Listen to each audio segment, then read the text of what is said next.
A 17-year-old boy is dead and another teenager is recovering from injuries after a shooting Friday night in Brooklyn Park. Investigators say the incident happened in the parking lot of the Regent Apartments. Police aren't sure what led to the incident, but two teens sustained gunshot wounds. Following the shooting, the victims left the apartment complex with the intention of getting to Hennepin County Medical Center in downtown Minneapolis for treatment. Along the way, the car they were in stopped on I-94 near 53rd Avenue in Brooklyn Center. The State Patrol responded and found the two victims inside the vehicle along with two other juveniles. First responders provided medical aid and transported the two teens who had been shot to local hospitals. One of the teens later died while another is still recovering. I can say that there's a lot of moving parts to this investigation. There's a lot of kind of unknowns right now. We are running into some lack of cooperation from some of the victims and some of the other individuals that were in the car, so that's making it a little bit difficult for us. But we're working through some of those challenges. Brooklyn Park police arrested a 17-year-old for aiding and abetting murder. He is currently being held at the Hennepin County Juvenile Detention Center. Investigators do not believe he was the shooter, and there are other suspects at large. This is Brooklyn Park's third homicide of 2022. Maple Grove is a popular destination for holiday shoppers, but as reporter Sonia Goins shows us, police are working to cut down on shoplifting this busy holiday season. Maple Grove police say shoplifting crimes are up this year. Last year they had 507 cases, and so far this year they've already had 528, and the official holiday shopping season hasn't even started yet.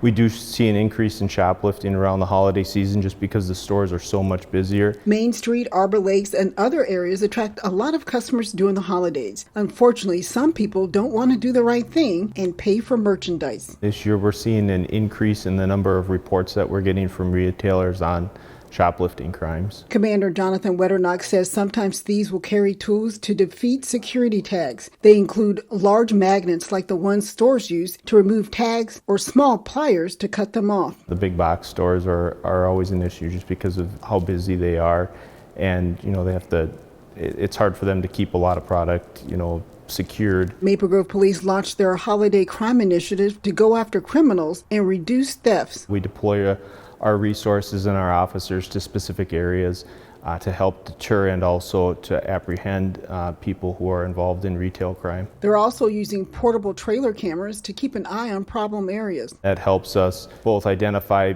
vehicles that are involved in shoplifting and also as a deterrent. Police say one of their biggest challenges is repeat offenders. They know to keep the value of merchandise under $500, so they're oftentimes only given a citation instead of being arrested. If people see activity that is suspicious or that's criminal in nature, they should contact the police. In Maple Grove, Sonia Goins, CCX News.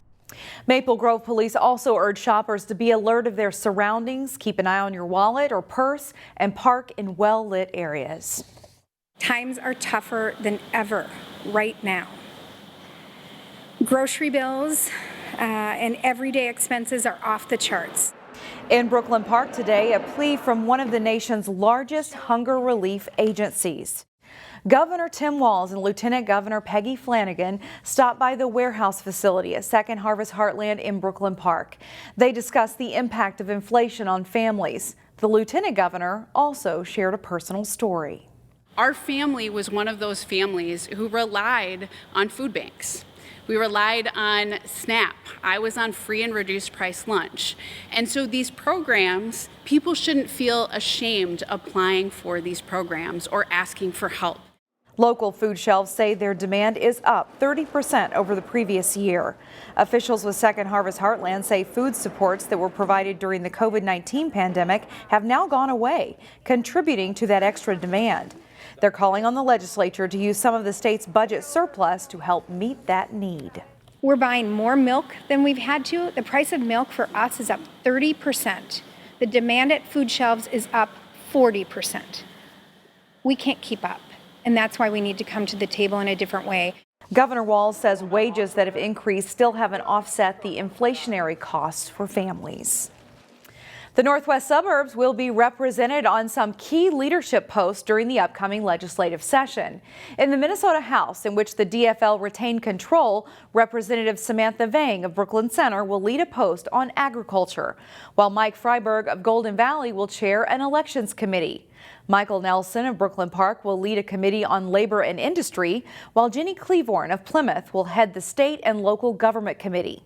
In the Minnesota Senate, which flipped the DFL by a 1-seat margin, 3 local state senators will hold leadership posts. Senator John Hoffman will head a committee on human services.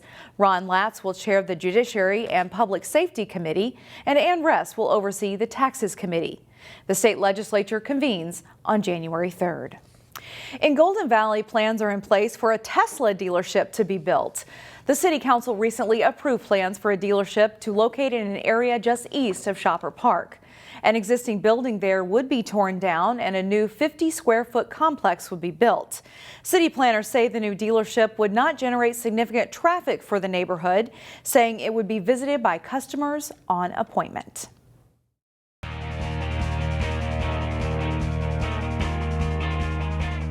The final meet of the high school girls swim and dive season brought athletes to the University of Minnesota pool to battle for state titles.